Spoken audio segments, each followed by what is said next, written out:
vakomana ndoda kumbokutaura chinhu 1 ndoda kukutsiurai musati handina kuudzai. Musangonyenga chete musikana uchingoti musikana ndonyenga nekuti ndiwe chechi. Ndoda kutaura chinhu 1 chamusingazivi mese vakomana panze apa. Kune vasikana ava ve7 Day Adventist vesavata ava.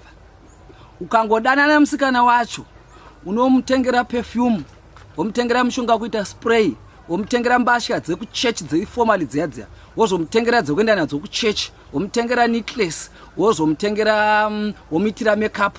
Every Saturday anenge achida kuchinja bvudzi achiita hairstyles akasiyana. Kana vakuida kuma youth camp kuya voenda negrocery, voenda nema100% majuice aya, voenda nezvinhu zvese zvinodhura, womutengera nestretcher bed, wozomupa airtime yekudownloada nziyo dziya dzepahimbu dzaonemba chiti vachiimba dziya. Nemwedzi umwe chete musikana kusavata anokudya $4,893 ndisingaverengi rent.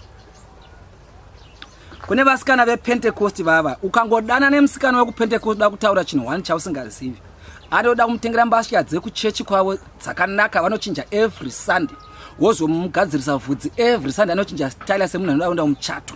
Wozomitira makeup, wozomunankira, wozomuita mushonga wokuperfume, wokunankira nzara dziya. Anoda 15% yesalary yako, unobvisa kuchechi hanzi ndiyo kuvaka.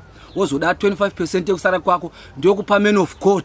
Wozotora 25%, unotenga anointing water kuchechi kwavo, wotenga nemabangles aya, wotenga nema-CD, mabangles aya akanyorwa kuti prophet ministry miracles, tabernacles aya.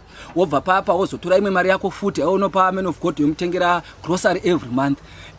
Wozoda bhutsu dziya dzinenge dziri light zokuti kana vachinosvetuka vari kucrusade vachiti fire. Ende pamwedzi anokudya mari inogona kusvika $6,343.10 tisingaverengi mari yerent. Kozouya vasikana vekubhava vava, vekubhava anongoda mutengera supa batai munhu chete, womutengera nemudzanga wefodya kana asingasuti mbanje. Pamwedzi unogona kumupa $14 chete.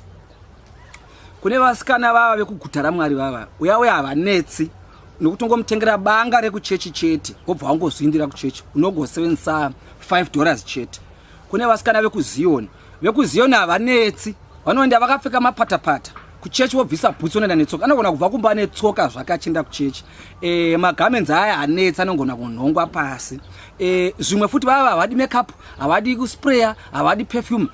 Bvudzi unongogadzira mabhanzi aya, kana kuti wongoisa vhasile wobva wapisa bvudzi nedombo ratswa riya, that's their life. Tambo vanongokumbira kuchechi hadzina problem.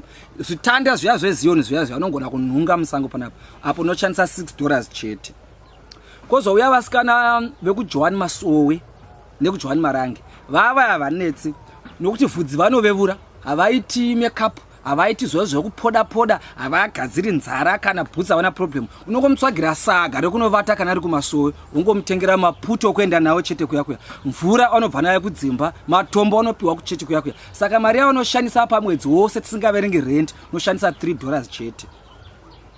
Kozouya vasikana vekuZCC vava ndivo vasingatombodhuri kana nokuti vekuZCC chaunongomutengera masamba aya vanoshandisa kumwa tea kuchechi kana vapedza chechi, vanomwa isina shuga iya, because haidi shuga tea yacho. Wozomudzidzisa high jump, kungosvetuka vachijamba vachidzoka, ende pamwedzi unogona kushandisa pondo chete. Musati handina kutaurirai